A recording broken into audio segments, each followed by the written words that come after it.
on a typical high density block, and we're going to do a pad analysis. Now, pad is short for potential ascospore dose, and the reason we're doing that is to determine, first of all, whether we can effectively delay the first sprays of the season next year for scab. Second of all, if we can't without doing some eradication, how much eradication we can do.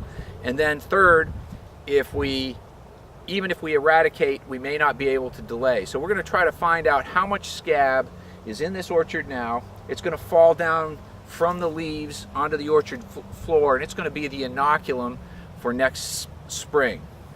The first thing that you need to do is to try to make sure that you cover the block adequately. Now, with trees that are about this size, say 6 feet, 8 feet, then we're going to do a set of about 20 trees at first, at the most, and we're going to do 5 shoots on each one of those trees. We want to try to make sure that we cover the block in terms of covering the whole area of the block. Also need to pay attention to making sure we hit some of the hot spots. So for example, in here we've got 2 varieties, Honeycrisp and Macintosh. We're going to make sure that we get those Macintosh and a few Honeycrisp to be representative of the block, but we're going to make sure we got the hot spots.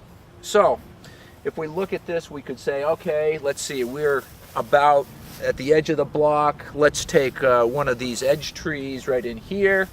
We'd take a typical terminal. Now, so here's a terminal, and we're going to go through and look and count the number of leaves on that terminal that have scab. So it's not a percentage, it's the number of leaves on this terminal. So I go through and I go 1, 2, 3, 4, 5. Wow, we're loaded. And you notice I've looked at the top. Now I got to go and look at the bottom, because scab can be on the bottom. Ooh, I pick up a 6 there.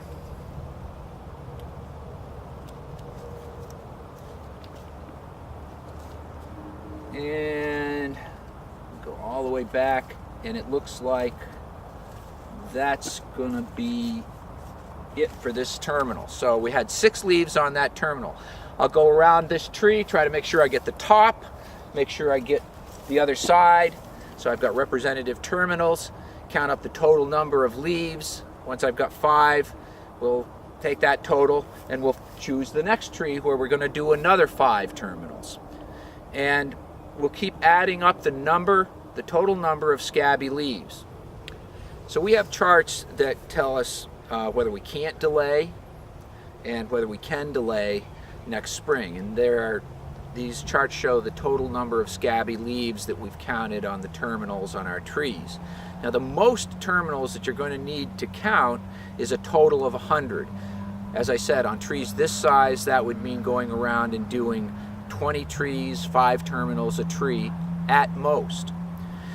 Fortunately, sometimes you can do it in a lot shorter time, because you don't have to necessarily count all those terminals. If you hit a threshold before you have counted all 100 terminals, you can stop.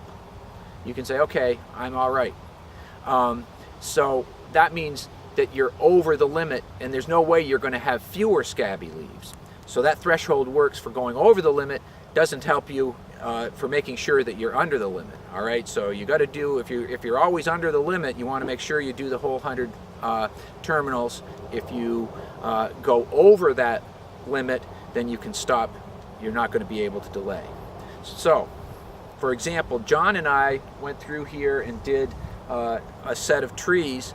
We were over the limit that we needed after we had done only 4 trees. It took us about a little over 5 minutes to do that. So we know we're not going to be able to delay in this particular block because there's a lot of scab in here. The procedure isn't easy to explain and easy to do the first time, so you need to consult the fact sheet that we've put together that talks about how to select trees, how to select shoots, and look at the 2 charts that talk about whether or what number of leaves are necessary in order for you to do a delay. And once you've done that and tried it out, it will be much clearer as to how the procedure works. Now the bottom line here with this is that it does, the pad analysis gives us a more accurate measure of whether or of how much scab there is in a block, and then whether or not you can delay.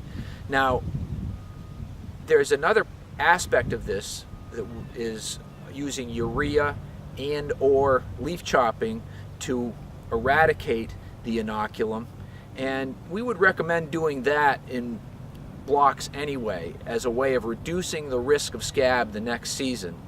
And John and I can talk with you more about how to do that in another video.